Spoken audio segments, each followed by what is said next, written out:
તળાજા તાલુકાના સોસિયા ગામે આવેલી સર્વે નંબર 93/1 જમીન સંબંધિત ગંભીર ગેરરીતિઓના આક્ષેપો સામે આવ્યા છે। અલંગશીપ બેકિંગ યાર્ડ નજીક હોવાને કારણે આ જમીનની કિંમત ઊંચી હોવાથી કેટલાક તત્વોએ ખોટા દસ્તાવેજો બનાવી જમીન કબજે કરવાનો પ્રયાસ કર્યો હોવાનો આક્ષેપ કરવામાં આવ્યો છે। આ જમીનમાં અનેક ખાતેદારો હતા, જેમાંથી એક ખાતેદાર નારણભાઈ ભીખાભાઈના નામે જમીન નોંધાયેલી હતી।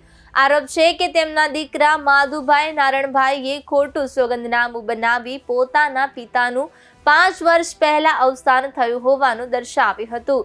ત્યારબાદ વારસાઈ નોંધણી પ્રક્રિયામાં તમામ વારસદારોના નામ દર્શાવાયા હોવા છતાં આગળની પ્રક્રિયામાં કોઈ પણ વારસદારોના નામ દાખલ કરવામાં આવ્યા નથી।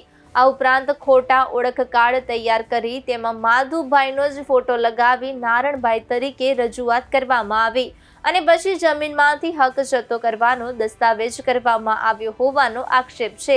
બાદમાં જમીન ખરીદનારને વેચાણ પણ કરવામાં આવ્યું હોવાનું જાણવા મળે છે।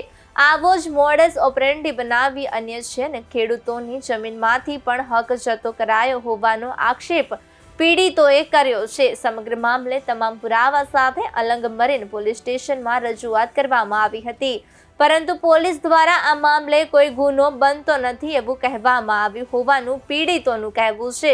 પીડિતોનું વધુમાં કહેવું છે કે પોલીસ દ્વારા ખેડૂતોના નિવેદન લઈને મામલો સમરી કરી દેવામાં આવ્યો છે। સાથે જ આ સમગ્ર પ્રક્રિયામાં એક જ વકીલ દ્વારા સોગંદનામા તૈયાર કરાયા હોવાને લઈને પણ શંકા વ્યક્ત કરવામાં આવી છે।